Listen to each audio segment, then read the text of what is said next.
আরে আজকে চুচুড়া এসেছিলাম, একটা ভালো সাইবার ক্যাফে নেই যেখানে এই জেরক্স করাতে যাচ্ছি বলছে 5 টাকা 6 টাকা 3 টাকা 4 টাকা, আর প্রিন্ট আউট তো 10-15 নেই, গল্পই নেই। কি ফালতু ফালতু জায়গা মাইরি এখানে। আরে মানুষ কি হলো, আপনি এত রেগে যাচ্ছেন কেন? আরে চুচুড়া এসছি, একটা ভালো এবার একটা প্রিন্ট আউট করানোর আছে, কোনো দোকান নেই। জেরক্স করাতে যাচ্ছি বলছি 3 টাকা 4 টাকা, 15 টাকা নাকি প্রিন্ট আউট। এটা কি ইয়ার্কি পেয়েছে? পয়সা কি গাছে বলে? শান্ত হন, তাহলে কি শান্ত হন, শুনুন। চলুন চলুন দাদা, আপনি যে রাগ করছিলেন, দেখুন এটা হলো আমার ক্যাফে, আর আমার ক্যাফের বিশেষত্ব হলো এখানে জেরক্স 1 টাকা, সাদা কালো প্রিন্ট 2 টাকা, আর কালার প্রিন্ট 4 টাকা থেকে শুরু। আরো বিশেষত্ব আছে, আপনি আসুন। কি সত্যি বলছেন না ক্যামেরাটা চালু করেছি বলে এইসব বলছেন এখন? হ্যাঁ, এর সাথেও আপনি পেয়ে যাবেন আমার কাছে একদম কম দামে পাসপোর্ট এন্ড স্ট্যাম্প ছবি। কত টাকা? কত টাকা পাসপোর্ট ছবি? কত টাকা? 6 কপি পাবেন 15 টাকায়, 12 কপি ছবি পাবেন 20 টাকায়, আর পুরো ফুল পেজ যেখানে আপনার 36 কপি ধরে সেটা আপনি পাবেন মাত্র 40 টাকায়। 36 কপি ছবি?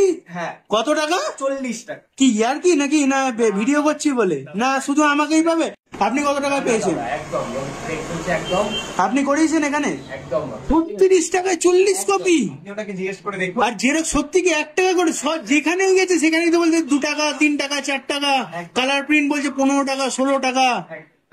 ঠিক আছে, আর আমার কাছে আরো বিশেষত্ব আছে। আপনি এখন যে নতুন ভোটার কার্ডের কাজ, বিভিন্ন ধরনের রেশন কার্ডের কাজ, তারপরে হচ্ছে আপনার ভোটার রেশন প্যান কার্ডের কাজ, ঠিক আছে, এবং এছাড়াও আধার কার্ডের অ্যাড্রেস চেঞ্জ, ডকুমেন্ট আপডেট, বিভিন্ন ধরনের মানে আপনার বাবার নাম অ্যাড করা, তারপরে হাজবেন্ডের নাম অ্যাড করা, আর এর সাথেও পাবেন আপনি Ayushman Bharat card, trade licence, renew, নতুন এমএসএমই রেজিস্ট্রেশন, তো আরো বিভিন্ন ধরনের government form fill up, government জবের জন্য ফর্ম ফিল আপ। আমার এখানে অন্যান্য যেখানেই দেখুন না কেন ফর্ম ফিল আপের জন্য চার্জ করে দেখবেন 100 টাকা, কোথাও 60 টাকা 70 টাকা। আমার এখানে মাত্র 40 টাকা, মাত্র 40 টাকায় যে কোনো পরীক্ষার ফর্ম ফিল আপ আপনি করতে পারবেন। মাত্র 40 টাকায় যে কোনো পরীক্ষা? আর কোনো অনলাইন পেমেন্ট এগুলোর কোনো ব্যবস্থা আছে? বা ধরুন কেউ টাকা পয়সা নিয়ে আসলো, আধার কার্ডের মাধ্যমে টাকাও তোলা যাবে, আধার কার্ডের মাধ্যমে টাকাও তোলা যাবে, এবং আপনি মানে এখানে তো মানি ট্রান্সফার করা, আধার কার্ডের মাধ্যমে টাকা তোলা, কলেজের ফিস পেমেন্ট করা, বিভিন্ন ধরনের অন্যান্য যে সমস্ত টাকা যে কাজ সব আপনি করতে পারেন। আর ল্যামিনেশন কত টাকা? ল্যামিনেশন আমাদের হচ্ছে 20 টাকা 10 টাকা এর।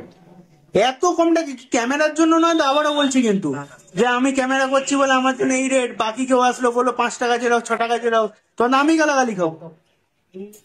আধার কার্ড ডাউনলোড করে আমরা ল্যামিনেশন করে দেবো, এখান দিয়ে আমরা নেবো 40 টাকা। পেন করে ল্যামিনেশন করে, ফটো পেপারে পেন করে ল্যামিনেশন করে, একদম যেমন আধার কার্ড হয় তেমনি রেডি করে আপনাকে হাতে দেবো মাত্র 40 টাকা।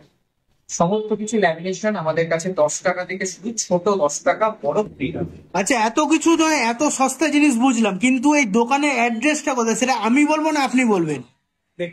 আচ্ছা ছেড়ে যায়, আপনার কথা বলার ধরনটাই ভালো না, আমিই বলে দিচ্ছি। আচ্ছা, সাইবার সিকিউরিটি ক্যাফে বা আমাদের দ্বীপের ক্যাফে যদি প্রপার অ্যাড্রেসটা বলি, সোজা গেলে হচ্ছে হুগলি মোড়, বাঁ দিকে গেলে হচ্ছে খাদিনা মোড় চুচুড়ো স্টেশন, ডান দিকে গেলে হচ্ছে ব্যান্ডেল মোড় ব্যান্ডেল স্টেশন, আর এই দিকটাই হচ্ছে DI office, HIT college Chuchura, ITI, HIT college, HTC college.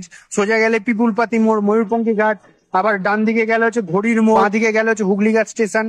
মানে পিপুলপাতির দিকে যাওয়ার রাস্তা আর হুগলি মোড় যাওয়ার রাস্তাটা যেটা আছে, ঠিক ওই জায়গাটায় হচ্ছে 3 নম্বর গেট, যেখানে দুর্গাপুজোটা হয়। ঠিক এখানেই হচ্ছে পূজা লজ, মানে যেখানে বিয়ে বাড়ি হয়, ঠিক তার সামনেই মানে এই যে পূজা লজ, আর এই পূজা লজের এইখানে হচ্ছে সাইবার সিকিউরিটি ক্যাফে বা দ্বীপের ক্যাফে, এই যে দোকানটা। ঠিক মানে এখানে যে কোনো অটো টোটো যে কোনো, মানে চুচুড়ো স্টেশন থেকে আসলে 17 নম্বর 18 নম্বর বাস, বা হুগলি স্টেশন থেকে আসলে কোনো টোটো ধরলেই পূজা ভবন, 3 নম্বর গেটে দুর্গাপুজো, ঠিক তার উল্টো দিকেই হচ্ছে সাইবার সিকিউরিটি ক্যাফে বা দ্বীপের ক্যাফে।